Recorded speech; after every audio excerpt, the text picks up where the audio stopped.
ਸਤਿ ਸ਼੍ਰੀ ਅਕਾਲ ਦੋਸਤੋ, ਤੁਸੀਂ ਵੇਖ ਰਹੇ ਇੰਡੋਜ਼ ਟੀਵੀ ਆਸਟ੍ਰੇਲੀਆ। ਮੈਂ ਦੇਵ ਸਿੱਧੂ ਇੱਕ ਵਾਰ ਫਿਰ ਹਾਜ਼ਰ ਹੋ ਚੁੱਕਾ ਜੀ ਲੈ ਕੇ ਪ੍ਰੋਗਰਾਮ ਸਾਡੇ ਮਸਲੇ ਸਾਡੇ ਹੱਲ।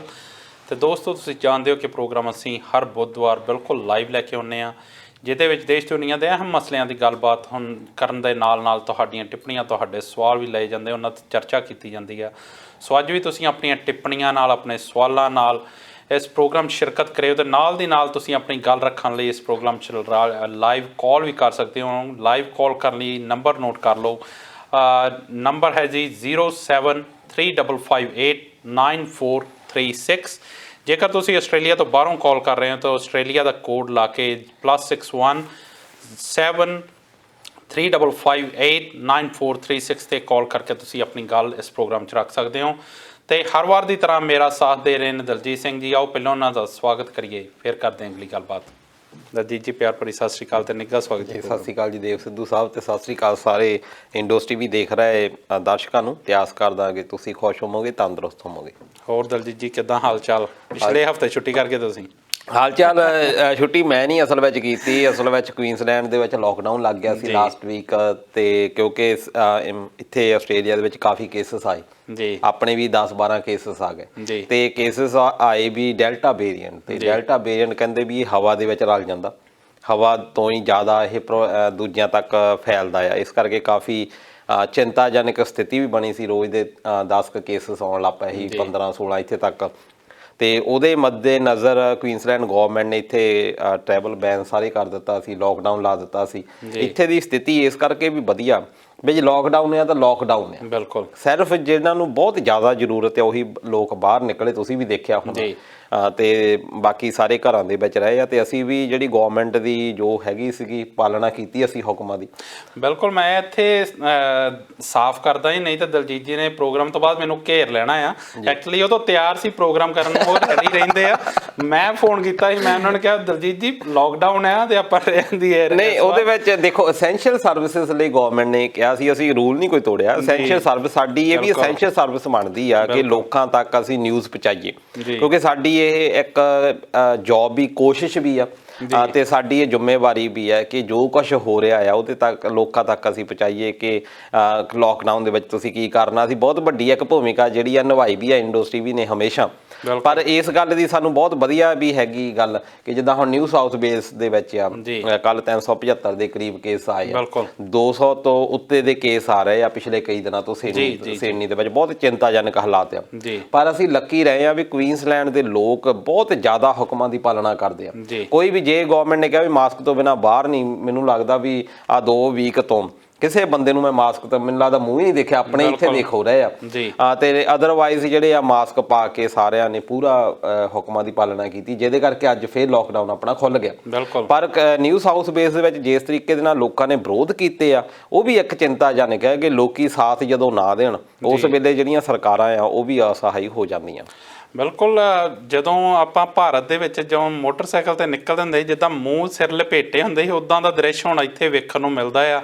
ਜਿਹਨੇ ਪੱਗ ਪਰਨਾ ਬੰਨਿਆ ਉਹਨੇ ਨਾਲ ਰੁਮਾਲ ਬੰਨਿਆ, ਨਹੀਂ ਤਾਂ ਮਾਸਕ ਤਾਂ ਹਰੇਕ ਦੇ ਮੂੰਹ 'ਤੇ ਦਿਸਦਾ। ਦੇਖੋ ਇੰਡੀਆ 'ਚ ਤੁਸੀਂ ਗੱਲ ਕੀਤੀ ਆ, ਪਹਿਲਾਂ ਮੋਟਰਸਾਈਕਲਾਂ ਦੇ ਉੱਤੇ ਜਦੋਂ ਜਾਂਦੇ ਹੁੰਦੇ ਖਾਸ ਤੌਰ ਦੇ ਉੱਤੇ ਗਰਮੀਆਂ ਦੇ ਵਿੱਚ, ਉਦੋਂ ਇੱਕ ਕੁਤਲੀ, ਇੱਕ ਤਾਂ ਮੱਛਰ ਹੁੰਦਾ, ਇੱਕ ਕੁਤਲੀ ਜਿਹੀ ਹੁੰਦੀ ਸੀ ਤੇ ਉਹ ਅੱਖਾਂ ਦੇ ਵਿੱਚ ਇੰਨੀ ਪੈਂਦੀ ਸੀ ਵੀ ਬੰਦਾ ਇੱਕਦਮ ਹੀ ਇੰਨਾ ਜ਼ਿਆਦਾ ਦਰਦ ਹੁੰਦਾ ਸੀ ਅੱਖ ਦੇ ਵਿੱਚ ਤੇ ਉਸੇ ਵੇਲੇ ਰੋਕਦਾ ਹੁੰਦਾ। ਉਹਦੇ ਕਰਕੇ ਐਨਕਾਂ ਤਾਂ ਬਹੁਤ ਘੱਟ ਲੋਕ ਲਾਉਂਦੇ ਉੱਥੇ।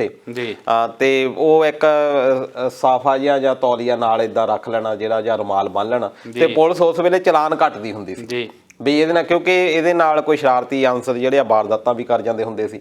ਉਸ ਵੇਲੇ ਚਲਾਨ ਇਹ ਕੱਟਦੇ ਸੀ ਵੀ ਤੁਸੀਂ ਮੂੰਹ ਕਿਉਂ ਢੱਕਿਆ।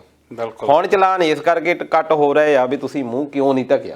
ਜਾਣੀ ਉਹੀ ਆ ਵੀ ਵਕਤ ਦੀ ਹੇਰ ਫੇਰ ਆ ਉੱਥੇ। ਦਲਜੀਤ ਜੀ ਪਤਾ ਨਹੀਂ, ਵੈਸੇ ਤੁਸੀਂ ਜਿੱਦਾਂ ਮੋਟਰਸਾਈਕਲ ਦੀ ਗੱਲ ਕੀਤੀ, ਤੁਹਾਨੂੰ ਯਾਦ ਹੋਣਾ ਉੱਥੇ ਤਾਂ ਲੱਤਾਂ ਬਾਹਾਂ ਸਭ ਕੁਛ ਐਨ ਲਪੇਟਿਆ ਹੁੰਦਾ ਸੀ। ਕਈ ਵਾਰ ਜਾਂਦੇ ਭੂੰਡ ਵੀ ਲੜ ਜਾਂਦਾ ਸੀ। ਪਤਾ ਨਹੀਂ ਤੁਹਾਡੇ ਕੀ ਕਹਿੰਦੇ, ਮਾਝੇ 'ਚ ਭੂੰਡ ਕਹਿੰਦੇ, ਮੈਨੂੰ ਲੱਗਦਾ ਭਰਿੰਡ ਕਹਿੰਦੇ ਕਈ ਥਾਵਾਂ ਤੇ। ਕਈ ਵਾਰ ਤਾਂ ਬੰਦਾ ਡਿੱਗਦਾ ਵੱਜਦਾ ਹੁੰਦਾ ਮੋਟਰਸਾਈਕਲ ਤੋਂ ਵੀ ਉਹ ਕੀ ਲੜ ਗਿਆ। ਤੁਸੀਂ ਜੈਲੋ ਬੀ ਦੀ ਗੱਲ ਕਰਦੇ, ਜਿਹੜੀ ਪੀਲੀ ਜਿਹੜੀ ਹੁੰਦੀ ਆ, ਤੇ ਦਰਸ਼ਕਾਂ ਨੂੰ ਪਤਾ ਲੱਗ ਜਾਣਾ ਇਹਦੇ ਬਹੁਤ ਸਾਰੇ ਨਾਂ ਆ।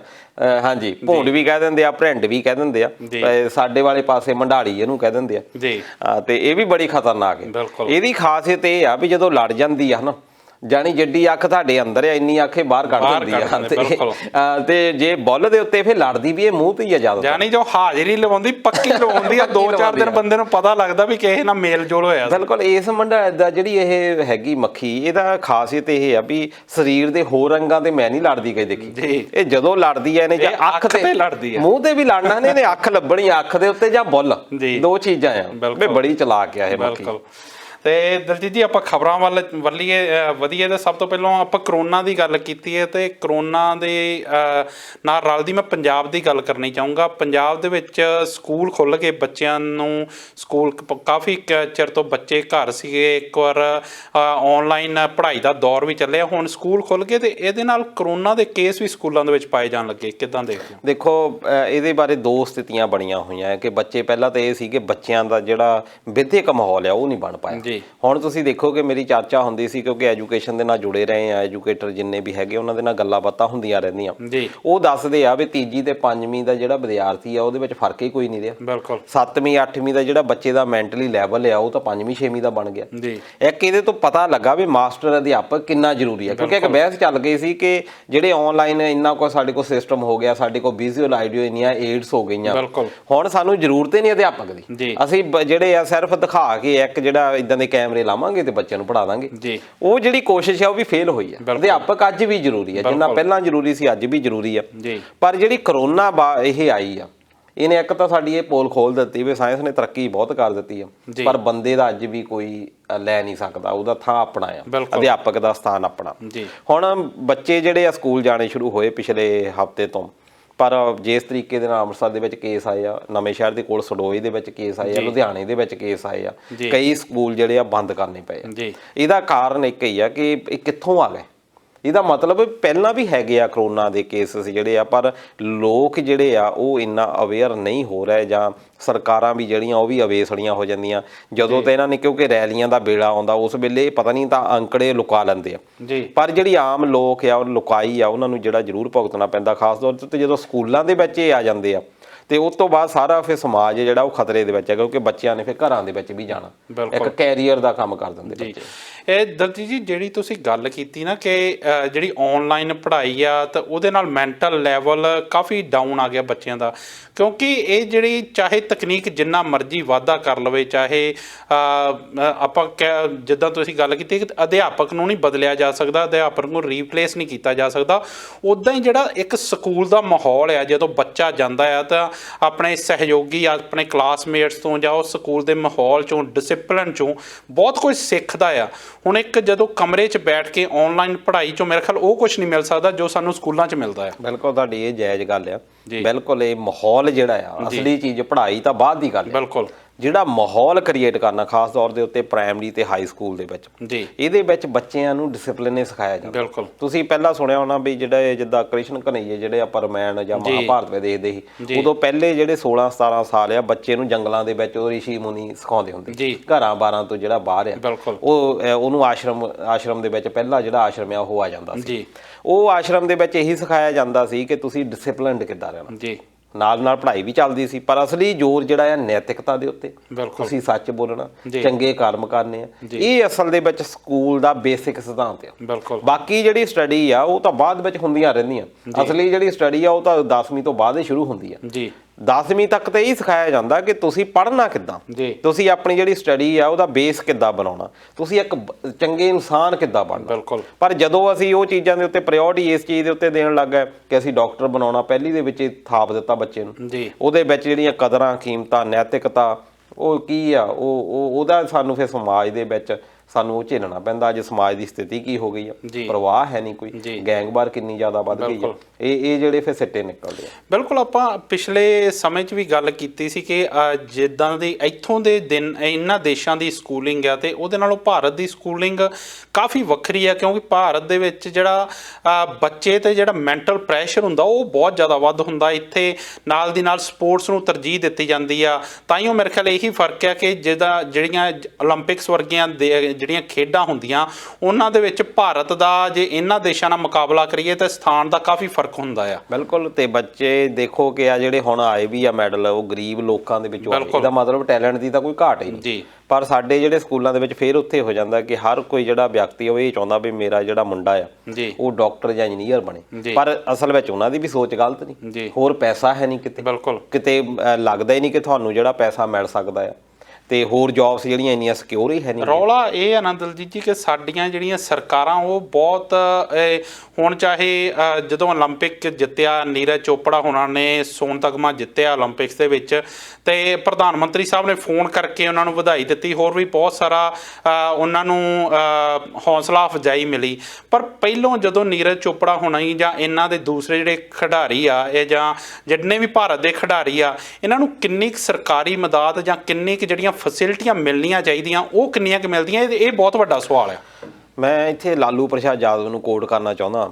ਲਾਲੂ ਪ੍ਰਸਾਦ ਯਾਦਵ ਕਾਂਗਰਸ ਸਰਕਾਰ ਜਦੋਂ ਪਹਿਲੀ ਬਣੀ ਆ, 2 ਵਾਰੀ ਮਨਮੋਹਨ ਸਰਕਾਰ ਰਹੀ ਆ, ਪਹਿਲੀ ਸਰਕਾਰ ਦੇ ਵਿੱਚ ਉਹ ਰੇਲ ਮੰਤਰੀ ਸੀ, ਜਦੋਂ ਤੁਹਾਨੂੰ ਪਤਾ ਹੋਣਾ ਕਿ ਰੇਲ ਨੂੰ ਬਹੁਤ ਅੱਗੇ ਲੈ ਕੇ ਗਿਆ ਸੀ।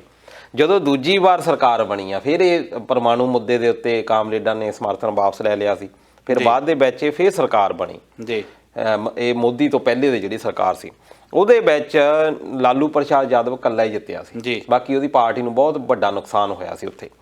ਉਹ ਫਿਰ ਜਦੋਂ ਰੇਲ ਮੰਤਰੀ ਪਹਿਲਾਂ ਐਡੇ ਵੱਡੇ ਅਹੁਦੇ ਦੇ ਉੱਤੇ ਆ, ਨੈਕਸਟ ਟਾਈਮ ਦੇ ਉੱਤੇ ਕਿਉਂਕਿ ਉਹਦੇ ਕੋਲ ਉਮੀਦ ਹੈ ਹੀ ਨਹੀਂ ਸੀ, ਉਹਦੇ ਕੋਲ ਇੰਨੇ ਮੈਂਬਰ, ਉਹਨੂੰ ਕੁਛ ਦਿੱਤਾ ਹੀ ਨਹੀਂ।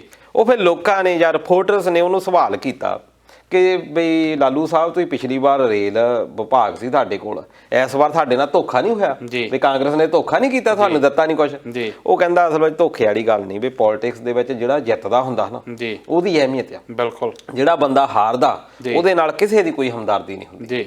ਤੇ ਮੋਦੀ ਸਾਹਿਬ ਤੇ ਇਸ ਬਾਰੇ ਬਹੁਤ ਜ਼ਿਆਦਾ ਜਾਣਕਾਰੀ ਰੱਖਦੇ ਆ ਵੀ ਜਦੋਂ ਜਿੱਤ ਜਾਂਦੇ ਆਪਣੇ ਲੈਵਲ ਤੇ ਜਿੱਦਾਂ ਮਰਜ਼ੀ ਤੁਸੀਂ ਜਿੱਤੇ ਹੋ, ਜੇ ਤਾਂ ਤੁਸੀਂ ਜਿੱਤ ਜਾਂਦੇ ਆ ਫੇਰ ਤੁਹਾਡੀ ਇੰਡੀਆ ਦੇ ਵਿੱਚ ਬਹੁਤ ਬੱਲੇ ਬੱਲੇ। ਬਿਲਕੁਲ। ਜੇ ਤੁਸੀਂ ਹਾਰ ਜਾਂਦੇ ਆ ਫੇਰ ਤਾਂ ਤੁਸੀਂ ਭੀੜ ਦੇ ਵਿੱਚ ਤੁਹਾਨੂੰ ਪੁੱਛਦਾ ਕੋਈ ਨਹੀਂ, ਤੁਹਾਡੇ ਨਾਲ ਕੋਈ। ਹੁਣ ਦੇਖੋ ਕਿੱਡੀਆਂ ਅਸੀਂ ਐਗਜ਼ਾਮਪਲ ਦੇ ਰਹੇ ਆ ਵੀ ਕਿੱਡੀ ਇਹਨੇ ਸਟਰਗਲ ਕੀਤੀ, ਇਹਦਾ ਇਤਿਹਾਸ ਸਾਰਾ ਕੱਢਿਆ, ਕਿਹੜੇ ਪਿੰਡ ਤੋਂ ਬਿਲੋਂਗ ਕਰਦਾ। ਉਹ ਜਿਹੜੇ ਹਾਰੇ ਆ ਤੁਸੀਂ ਦੇਖੋ ਵੀ ਦੁਨੀਆ ਦੇ 192 ਤੋਂ ਉੱਤੇ ਦੇ ਦੇਸ਼ ਆ, ਉਹਨਾਂ ਦੇ ਵਿੱਚੋਂ ਪਹਿਲੇ 5-6 ਥਾਵਾਂ ਤੱਕ ਪਹੁੰਚਣਾ ਇਦੋਂ ਵੱਡੀ ਗੱਲ ਕੀ ਹੋ ਸਕਦੀ। ਜਿਸ ਵੇਲੇ ਸਾਡਾ ਜਿਹੜਾ ਮੁਕਾਬਲਾ ਆ ਅਮਰੀਕਾ ਕੈਨੇਡਾ ਵਰਗੇ ਦੇਸ਼ਾਂ ਨਾਲ, ਜਿਹੜੀਆਂ ਫੈਸਿਲਿਟੀਆਂ ਤੋਂ ਬਿਨਾਂ ਪਹੁੰਚਣਾ, ਆਪਣੇ ਦਮ ਤੇ ਪਹੁੰਚਣਾ। ਕਿਉਂਕਿ ਬਹੁਤ ਸਾਰੀਆਂ ਦਲਜੀਤ ਜੀ ਸਟੋਰੀਆਂ ਇਦਾਂ ਦੀਆਂ ਬਾਹਰ ਆਉਂਦੀਆਂ ਕਿ ਜਦੋਂ ਬੱਚੇ ਨੇ ਮੁਕਾਬਲੇ ਲਈ ਜਾਣਾ ਹੁੰਦਾ ਉਹਦੇ ਕੋਲ ਬੱਸ ਦਾ ਕਿਰਾਇਆ ਤੱਕ ਨਹੀਂ ਹੁੰਦਾ।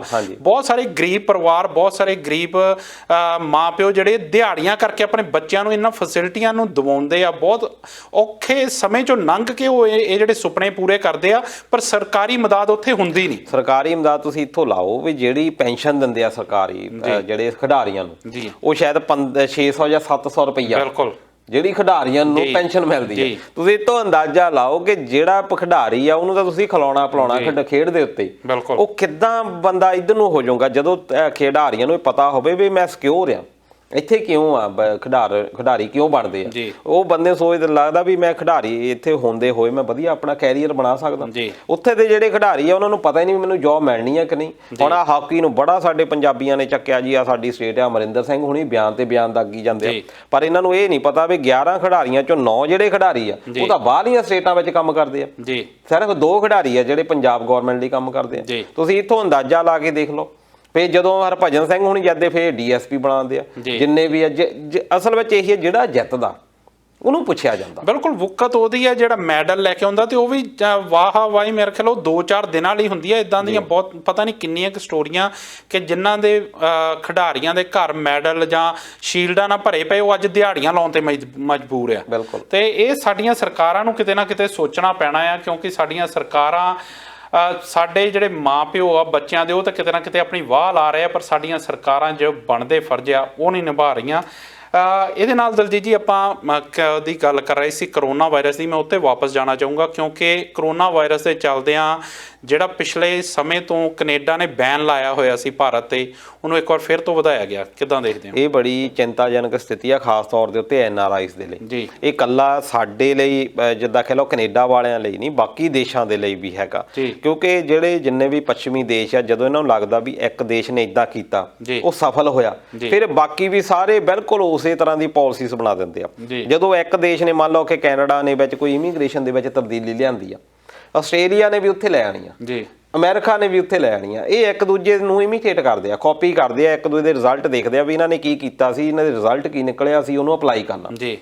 ਇਸ ਕਰਕੇ ਜਿੰਨੇ ਵੀ ਯੂਰਪ ਦੇ ਦੇਸ਼ ਆ ਉਹਨਾਂ ਵਿੱਚ ਸਾਡੀ ਬਹੁਤ ਭਾਰਤੀਆਂ ਦੀ ਗਿਣਤੀ ਆ, ਆਸਟ੍ਰੇਲੀਆ, ਨਿਊਜ਼ੀਲੈਂਡ, ਅਮਰੀਕਾ, ਕੈਨੇਡਾ ਜੀ, ਇਹਨਾਂ ਸਾਰਿਆਂ ਦੇ ਵਿੱਚ ਇਹਦੀ ਬਹੁਤ ਵੱਡੀ ਇੱਕ ਭੂਮਿਕਾ ਹੋਣੀ ਜਿਹੜਾ ਨਿਰਣਾ ਹੁਣ ਕੈਨੇਡਾ ਗਵਰਨਮੈਂਟ ਨੇ ਕੀਤਾ।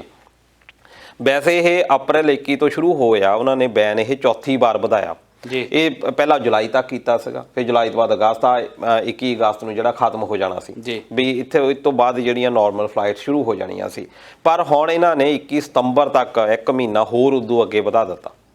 ਇਹਦੇ ਵਿੱਚ ਚਿੰਤਾਜਨਕ ਸਥਿਤੀ ਕਿਉਂ ਵਧਾਇਆ ਗਿਆ ਇਹ? ਜਦੋਂ ਕੈਨੇਡਾ ਅਮਰੀਕਾ ਦੇ ਜਿਹੜੇ ਰੈਜ਼ੀਡੈਂਟ ਹੈਗੇ ਆ ਉਹਨਾਂ ਨੂੰ ਇਹ ਕਹਿ ਦਿੱਤਾ ਵੀ ਜਿਨ੍ਹਾਂ ਨੂੰ ਵੈਕਸੀਨੇਸ਼ਨ ਜਿਨ੍ਹਾਂ ਦੀ ਹੋਈ ਆ, ਜਿਨ੍ਹਾਂ ਨੂੰ ਦੋਨੋਂ ਡੋਜ਼ ਲੱਗ ਚੁੱਕੀਆਂ, ਉਹਨਾਂ ਨੂੰ ਕੁਆਰੰਟਾਈਨ ਕਰਨ ਦੀ ਵੀ ਲੋੜ ਨਹੀਂ, ਉਹ ਸਿੱਧੇ ਆਉਣ, ਬਾਰਡਰ ਕ੍ਰਾਸ ਕਰਨ ਤੇ ਸਿੱਧਾ ਆ ਕੇ ਕੈਨੇਡਾ ਦੇ ਵਿੱਚ ਆ ਜਾਣ ਜੀ। ਸਾਨੂੰ ਕੋਈ ਇਹਦੇ ਤੋਂ ਹੈ ਨਹੀਂ ਜੀ। ਹੁਣ ਜਿਹੜੇ ਇੰਡੀਆ ਦੇ ਵਿੱਚ ਆ ਉਹਨਾਂ ਦੇ ਚਾਹੇ ਵੈਕਸੀਨੇਸ਼ਨ ਵੀ ਲੱਗੀ ਹੋਵੇ ਉਹਨਾਂ ਨੂੰ ਅਲਾਉਡ ਹੈ ਨਹੀਂ। ਇਹਦਾ ਕਾਰਨ ਕੀ ਹੋ ਗਿਆ? ਹੁਣ ਉਹ ਤੋਂ ਸਥਿਤੀ ਕਿਉਂ ਇਦਾਂ ਹੋਈ ਆ ਕਿ ਸਾਡੇ ਇੱਥੇ ਜਾਲੀ ਸਰਟੀਫਿਕੇਟ ਮਿਲੀ ਜਾਂਦੇ ਆ।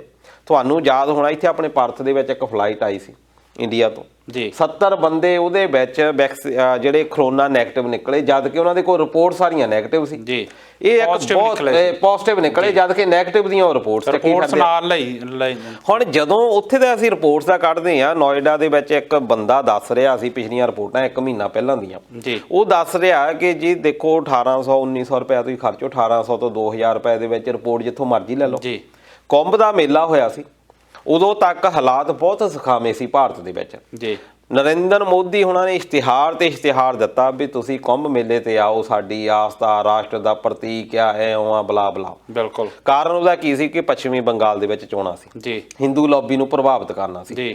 ਪਰ ਉਸ ਤੋਂ ਬਾਅਦ ਇੱਕ ਤੀਰਥ ਸਿੰਘ ਰਾਵਤ ਹੁਣੀ ਉੱਤਰਾਖੰਡ ਦੇ ਜਿਹੜੇ ਚੀਫ ਮਿਨਿਸਟਰ ਹੁੰਦੇ ਸੀ ਉਦੋਂ ਜੀ, ਉਹ ਉੱਥੇ ਗਏ ਕੁੰਭ ਦੇ ਮੇਲੇ ਤੇ ਉਹਨਾਂ ਨੂੰ ਜਾ ਕੇ ਪੁੱਛਿਆ ਰਿਪੋਰਟਰਸ ਨੇ ਵੀ ਹੁਣ ਤਾਂ ਕਰੋਨਾ ਦਾ ਵੇਲਾ ਆ, ਵੀ ਤੁਸੀਂ ਵੀ ਕਹਿ ਰਹੇ ਆ ਵੀ ਬਹੁਤ ਤੁਸੀਂ ਜ਼ਿਆਦਾ ਪ੍ਰਚਾਰ ਕਰ ਰਹੇ ਆ ਜੀ। ਉਹ ਕਹਿੰਦੇ ਨਹੀਂ, ਵੀ ਜਦੋਂ ਤੁਹਾਡੀ ਗੋਡ ਦੇ ਵਿੱਚ, ਪ੍ਰਮਾਤਮਾ ਦੇ ਵਿੱਚ ਆਸਥਾ ਆ, ਪ੍ਰਮਾਤਮਾ ਇਦਾਂ ਦੇ ਵਾਇਰਸ ਨੂੰ ਨਹੀਂ ਕੁਝ ਮੰਨਦਾ ਹੁੰਦਾ ਜੀ।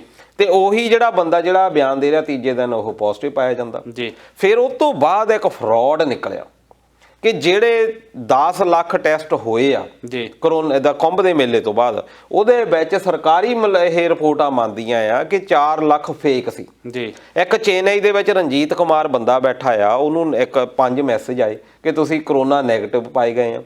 ਉਹ ਬੰਦੇ ਨੇ ਦੇਖਿਆ ਵੀ ਮੈਂ ਤਾਂ ਟੈਸਟ ਕਰਵਾਇਆ ਹੀ ਨਹੀਂ ਜੀ। ਫਿਰ ਉਹਨੇ ਜਦੋਂ ਲਿੰਕ ਖੋਲ ਕੇ ਦੇਖਿਆ, ਜਦੋਂ ਰਿਸਰਚ ਕੀਤੀ ਕਿ ਕਰੋਨਾ ਟੈਸਟ ਮੈਂ ਕਰਾਇਆ ਕਿੱਥੇ, ਇਹ ਤਾਂ ਦੇਖ ਲਈਏ। ਉਹ ਕਹਿੰਦਾ ਜੀ ਰਿਪੋਰਟਸ ਨੇ ਦੱਸਿਆ ਵੀ ਤੂੰ ਤਾਂ ਹਰਿਦੁਆਰ ਕਰਾਇਆ। ਫਿਰ ਇੱਕ ਇਦਾਂ ਦੀ ਕੁੜੀ, ਇੱਕ ਜਰਨਲਿਸਟ ਆ, ਉਹ ਗਈ ਉੱਥੇ ਕੁੰਭ ਦੇ ਮੇਲੇ ਦੇ ਉੱਤੇ, ਉਹਦੇ ਕੋਲ ਟੈਸਟ ਵੀ ਕਰਵਾਇਆ ਹੋਇਆ। ਫਿਰ ਵੀ ਜਦੋਂ ਉੱਥੇ ਪਹੁੰਚ ਗਏ, ਉੱਤੇ ਜਾ ਕੇ ਉਹਨੂੰ ਰਿਪੋਰਟ ਆ ਰਹੀ ਹੈ। ਫਿਰ ਬਾਅਦ ਦੇ ਵਿੱਚ ਜਦੋਂ ਉਹਨੇ ਪ੍ਰਸ਼ਾਸਨਿਕ ਅਧਿਕਾਰੀਆਂ ਤੱਕ ਪਹੁੰਚ ਕੀਤੀ ਵੀ ਕਿੱਦਾਂ ਮੈਨੂੰ ਕਿੱਦਾਂ ਆ ਗਈ, ਮੈਂ ਤਾਂ ਕਰਵਾਇਆ ਹੀ ਨਹੀਂ। ਉਹ ਕਹਿੰਦੇ ਜੀ ਇਹ ਟੈਕਨੀਕਲ ਐਰਰ ਆ। ਪ੍ਰਸ਼ਾਸਨਿਕ ਅਧਿਕਾਰੀਆਂ ਕੋਲ ਤਾਂ ਸਿੱਧਾ ਹੀ ਜਵਾਬ ਹੈ। ਰੌਲਾ ਇਹ ਆ ਦਲਜੀਤ ਜੀ ਕਿ ਸਾਡਾ ਜਿਹੜਾ ਭਾਰਤ ਦੇਸ਼ ਮਹਾਨ ਆ, ਤੁਹਾਡੀ ਜੇਬ 'ਚ ਪੈਸਾ ਚਾਹੀਦਾ, ਤੁਸੀਂ ਚਾਹੇ ਜੋ ਮਰਜ਼ੀ ਕਰਾ ਲਓ, ਚਾਹੇ ਰਿਪੋਰਟਾਂ ਪੋਜ਼ਿਟਿਵ ਤੋਂ ਨੈਗੇਟਿਵ ਕਰ ਲਓ, ਨੈਗੇਟਿਵ ਤੋਂ ਪੋਜ਼ਿਟਿਵ ਕਰ ਲਓ।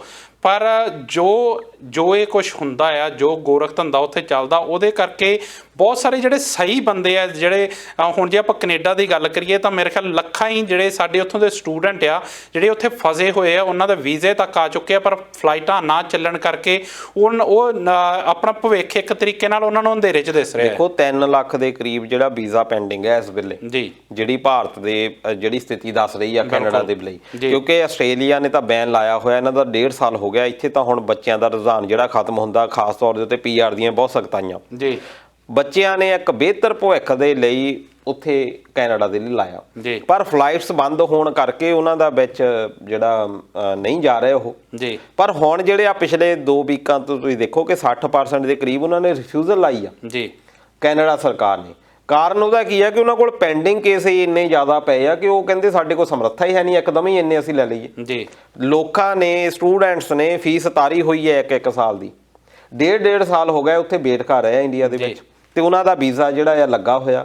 ਪਰ ਜਿਹੜੀਆਂ ਫਲਾਈਟਸ ਆ ਨਾ ਜਾਣ ਕਰਕੇ, ਕਿਉਂਕਿ ਹੁਣ ਵੀ ਕੈਨੇਡਾ ਸਰਕਾਰ ਇਹਦੇ ਉੱਤੇ ਵਿਚਾਰ ਕਰ ਰਹੀ ਆ ਕਿ 21 ਸਤੰਬਰ ਤੋਂ ਬਾਅਦ ਵੀ ਜੀ ਜੇ ਅਸੀਂ ਫਲਾਈਟਸ ਚਲਾਉਣੀਆਂ ਅਸੀਂ ਉਹਦਾ ਅਲਟਰਨੇਟਿਵ ਇੱਕ ਕੱਢਣਾ ਜੀ ਕਿ ਅਸੀਂ ਜਿਹੜੀ ਉੱਥੇ ਦੀ ਫਲਾਈਟਸ ਆ ਉਹਨੂੰ ਕਿਤੇ ਰਾਸਤੇ ਦੇ ਵਿੱਚ ਰੋਕਣਾ। ਜੀ ਮੰਨ ਲਓ ਕਿ ਕਿਸੇ ਥਰਡ ਪਾਰਟੀ ਦੇਸ਼ ਦੇ ਵਿੱਚ ਉੱਥੇ ਫਿਰ ਕਰੋਨਾ ਟੈਸਟ ਕਰਵਾਉਣਾ ਜੀ ਉੱਥੇ ਟੈਸਟ ਦੇ ਵਿੱਚ ਤੁਸੀਂ ਜੇ ਨੈਗੇਟਿਵ ਜਾਂ ਪੋਜ਼ਿਟਿਵ ਆ ਫਿਰ ਅਸੀਂ ਐਂਟਰੀ ਕਰਾਉਣੀ। ਇਦੋਂ ਵੱਡੀ ਸ਼ਰਮਨਾਕ ਕੀ ਚੀਜ਼ ਹੋ ਸਕਦੀ ਆ।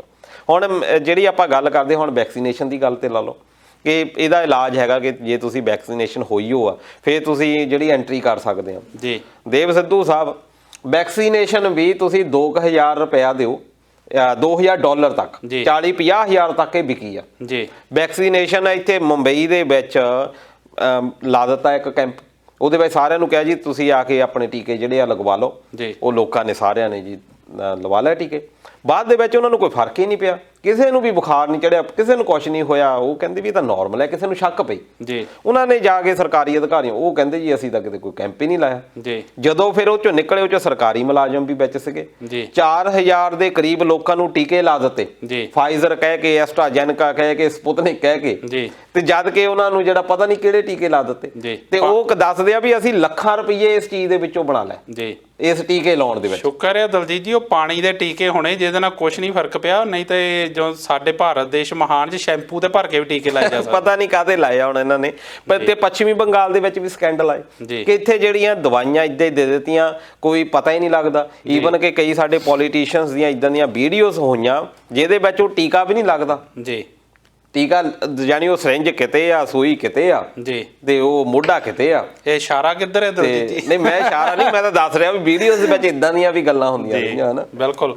ਤੇ ਪਹਿਲਾਂ ਅੱਗੇ ਚੱਲਣ ਤੋਂ ਪਹਿਲਾਂ ਦਲਜੀਤ ਜੀ ਮੈਂ ਥੋੜੀਆਂ ਟਿੱਪਣੀਆਂ ਦੀ ਗੱਲ ਕਰਾਂ ਤਾਂ ਮੇਜਰ ਹੇਰ ਹੁਣੀ ਸਰਜੀਤ ਸੰਧੂ ਗੁਰਦੀਪ ਸਿੰਘ ਨਿੱਜਰ ਹੁਣੀ ਸਾਰੇ ਪ੍ਰੋਗਰਾਮ ਨੂੰ ਪਸੰਦ ਕਰ ਰਹੇ ਆ। ਤੁਹਾਡਾ ਬਹੁਤ ਬਹੁਤ ਧੰਨਵਾਦ ਦੋਸਤੋ। ਨਾਲ ਦੀ ਨਾਲ ਕਮਲਪ੍ਰੀਤ ਸਿੰਘ ਬਰਾੜ ਸਾਡੇ ਸਹਿਯੋਗੀ ਆ ਉਹਨਾਂ ਦਾ ਵੀ ਟਿੱਪਣੀਆਂ ਆਈਆਂ ਆ।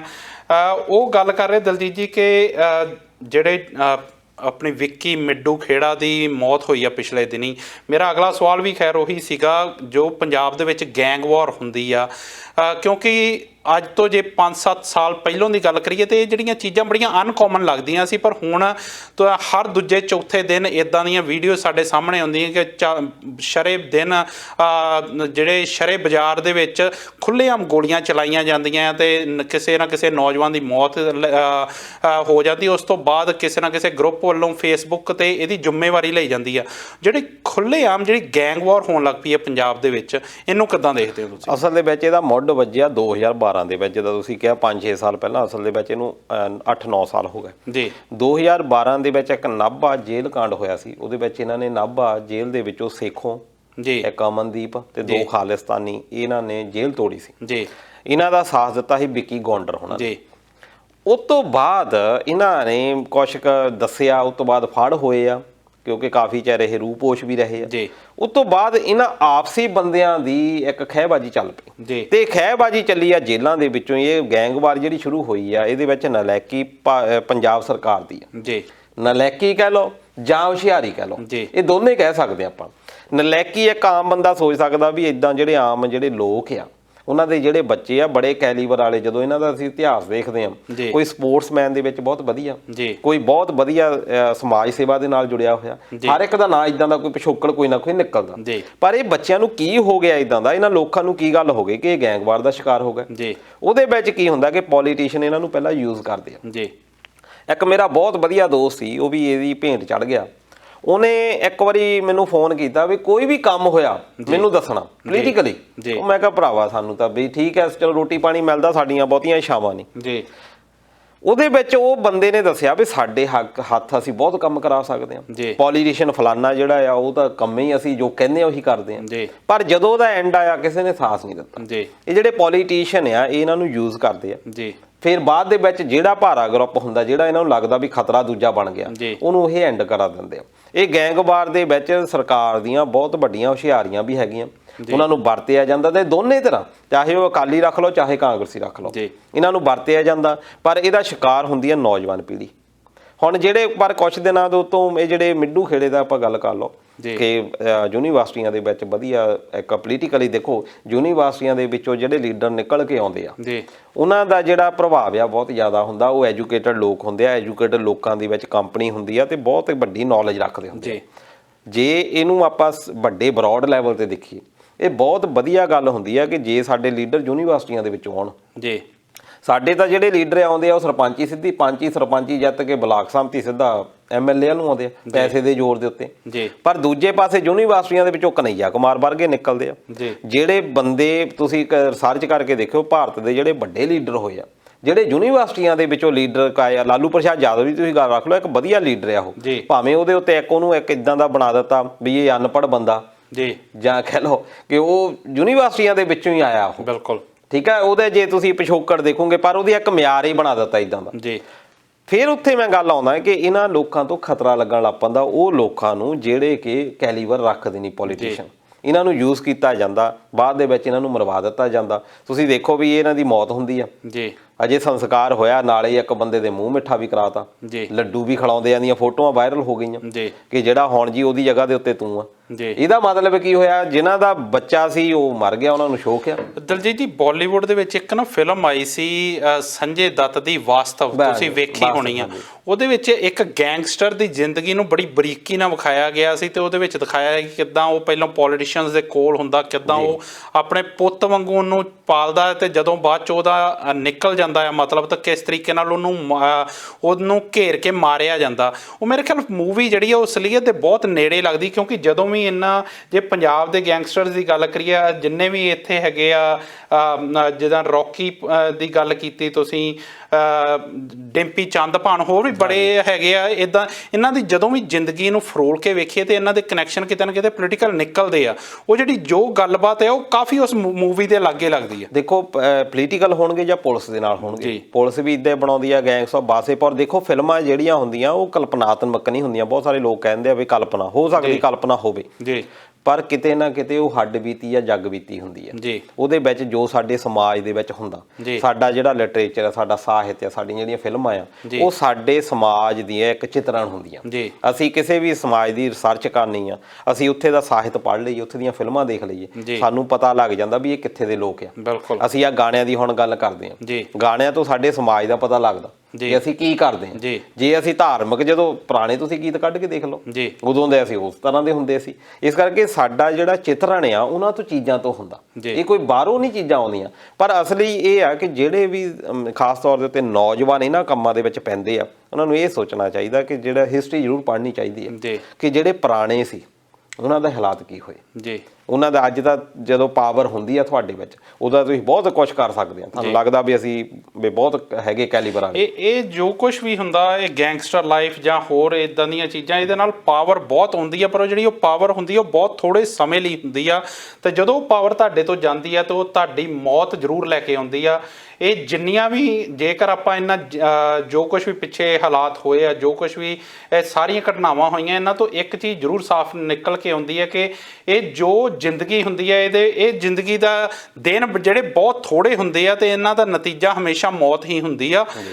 ਤੇ ਇਸ ਕਿਤੇ ਨਾ ਕਿਤੇ ਸਾਡੀ ਜਵਾਨੀ ਨੂੰ ਸਾਡੇ ਬੱਚਿਆਂ ਦੇ ਮਾਪਿਓ ਨੂੰ ਸੋਚਣਾ ਪਊਗਾ ਕਿਉਂਕਿ ਸਾਡੀਆਂ ਸਰਕਾਰਾਂ ਕਿਤੇ ਨਾ ਕਿਤੇ ਇੱਥੇ ਵੀ ਫੇਲ ਹੋਈਆਂ ਆ ਸਾਡੇ ਨੌਜਵਾਨ ਪੀੜ੍ਹੀ ਨੂੰ ਸਹੀ ਦਿਸ਼ਾ ਦੇਣ ਲਈ ਸਾਡੀਆਂ ਸਰਕਾਰਾਂ ਫੇਲ ਹੋਈਆਂ ਪਰ ਸਾਡੇ ਬੱਚਿਆਂ ਨੂੰ ਸਾਡੇ ਉਹਨਾਂ ਦੇ ਮਾਪਿਓ ਨੂੰ ਜ਼ਰੂਰ ਸੋਚਣਾ ਪਊਗਾ।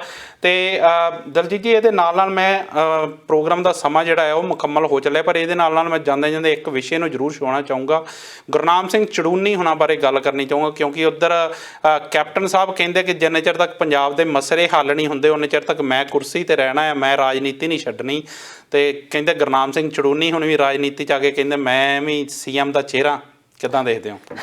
ਦੇਖੋ ਇਹ ਲੋਕਤੰਤਰ ਦੇ ਵਿੱਚ ਹਰ ਬੰਦੇ ਨੂੰ ਅਧਿਕਾਰ ਆ ਜੀ ਉਹਨੂੰ ਰਾਜਨੀਤੀ ਦੇ ਵਿੱਚ ਆਉਣਾ ਚਾਹੀਦਾ ਜੀ ਚੰਗੇ ਬੰਦਿਆਂ ਨੂੰ ਆਉਣਾ ਵੀ ਚਾਹੀਦਾ ਆ ਨੋ ਡਾਊਟ ਜੀ। ਜਦੋਂ ਅਸੀਂ ਕਹਿੰਦੇ ਆ ਕਿ ਜੀ ਸਾਰੇ ਭ੍ਰਿਸ਼ਟ ਹੋ ਗਏ ਆ ਫਿਰ ਉਹਦੇ ਵਿੱਚ ਇੱਕ ਸਵਾਲ ਇਹ ਉੱਠਦਾ ਆ ਵੀ ਜੇ ਤੁਸੀਂ ਸੱਚੇ ਸੁੱਚੇ ਸੀ ਤੁਸੀਂ ਕਿਉਂ ਨਹੀਂ ਉੱਥੇ ਗਏ ਜੀ ਤੁਸੀਂ ਉਹਦੇ ਲਈ ਟਰਾਈ ਕਿਉਂ ਨਹੀਂ ਕੀਤਾ।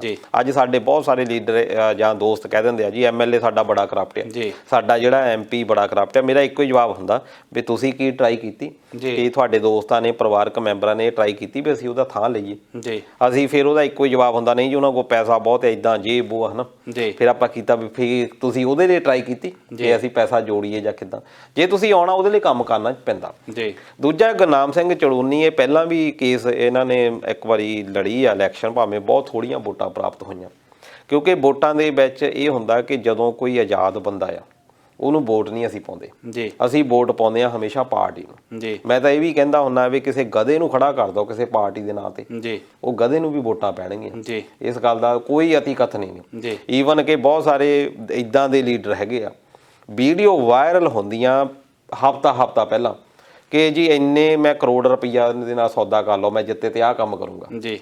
ਉਹ ਵੀਡੀਓ ਵੀ ਵਾਇਰਲ ਹੋ ਜਾਂਦੀਆਂ। ਮੈਂ ਇਸ ਗੱਲ ਨਾਲ ਸਹਿਮਤ ਨਹੀਂ ਦਲਜੀਤ ਜੀ, ਤੁਸੀਂ ਕਿਹਾ ਪਾਰਟੀ ਨੂੰ ਵੋਟਾਂ ਪੈਂਦੀਆਂ, ਮੈਂ ਕਹਿੰਦਾ ਬੰਦੇ ਨੂੰ ਵੋਟਾਂ ਪੈਂਦੀਆਂ।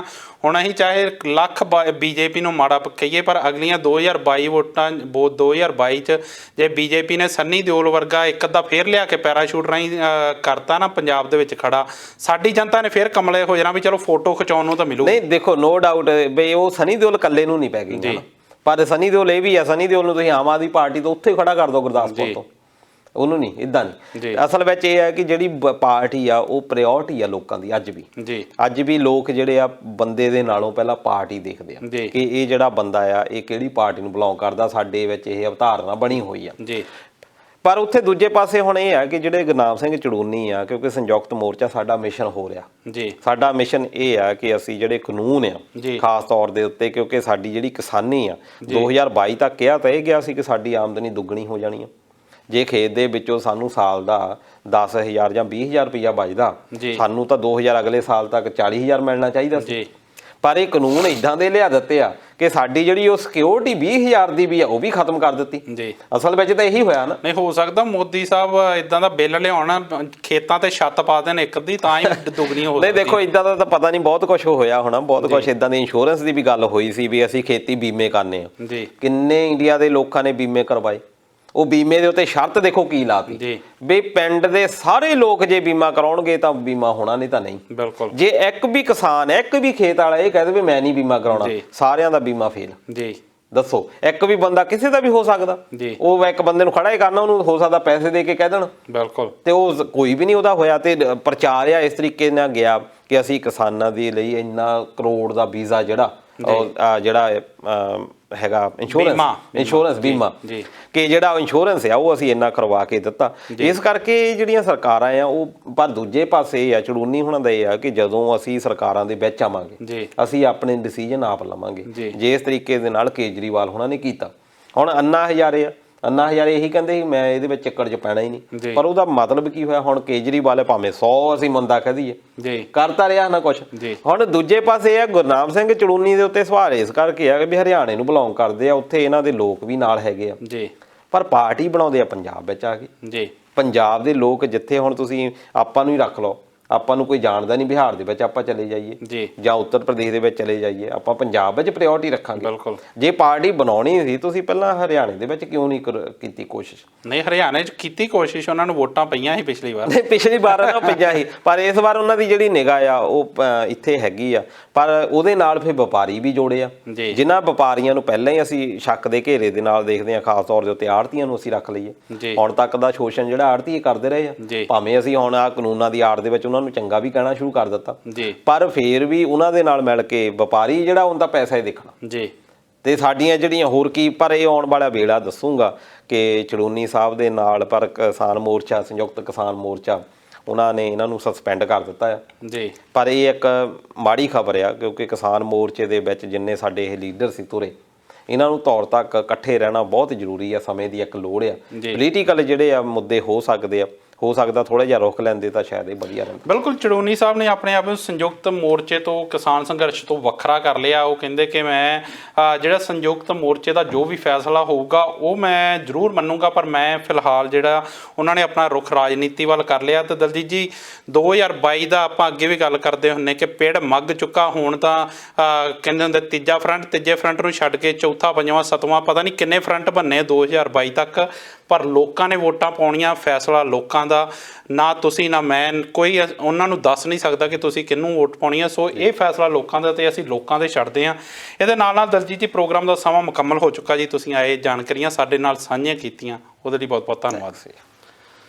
ਦੋਸਤੋ ਉਮੀਦ ਕਰਦੇ ਹਾਂ ਤੁਹਾਨੂੰ ਸਾਡਾ ਪ੍ਰੋਗਰਾਮ ਪਸੰਦ ਆਇਆ ਹੋਊਗਾ, ਸਾਡੀ ਗੱਲਬਾਤ ਚੰਗੀ ਲੱਗੀ ਹੋਊਗੀ। ਜੇਕਰ ਇਹ ਗੱਲਬਾਤ ਚੰਗੀ ਲੱਗੀ ਤਾਂ ਇਸ ਪ੍ਰੋਗਰਾਮ ਨੂੰ ਅੱਗੇ ਸ਼ੇਅਰ ਜ਼ਰੂਰ ਕਰਿਓ ਆਪਣੇ ਦੋਸਤਾਂ ਨਾਲ, ਤੇ ਇਸ ਪ੍ਰੋਗਰਾਮ ਦੀ ਫੀਡਬੈਕ ਸਾਡੇ ਤੱਕ ਜ਼ਰੂਰ ਪਹੁੰਚਾਇਓ। ਜੇਕਰ ਇਸ ਪ੍ਰੋਗਰਾਮ ਦੇ ਵਿੱਚ ਕਿਸੇ ਵੀ ਤਰ੍ਹਾਂ ਦੀ ਤਰੁੱਟੀ ਹੋਈ ਤਾਂ ਉਹ ਸਾਡੇ ਤੱਕ ਜ਼ਰੂਰ ਪਹੁੰਚਾਇਓ, ਤਾਂ ਜੋ ਅਸੀਂ ਉਸ ਤਰੁੱਟੀ ਨੂੰ ਦੂਰ ਕਰਕੇ ਪ੍ਰੋਗਰਾਮ ਨੂੰ ਹੋਰ ਵੀ ਵਧੀਆ ਕਰਕੇ ਤੁਹਾਡੇ ਤੱਕ ਲੈ ਕੇ ਆ ਸਕੀਏ। ਇਸ ਪ੍ਰੋਗਰਾਮ ਦੇ ਵਿੱਚ ਜਿੰਨਿਆਂ ਵੀ ਦੋਸਤਾਂ ਨੇ ਟਿੱਪਣੀ ਕੀਤੀਆਂ ਉਹਨਾਂ ਦਾ ਬਹੁਤ ਬਹੁਤ ਧੰਨਵਾਦ। ਹੁਣ ਮਿਲਦੇ ਹਾਂ ਅਗਲੇ ਹਫਤੇ, ਤਦ ਤੱਕ ਲਈ ਪਿਆਰ ਭਰੀ ਸਤਿ ਸ਼੍ਰੀ ਅਕਾਲ। ਸਤਿ ਸ਼੍ਰੀ ਅਕਾਲ।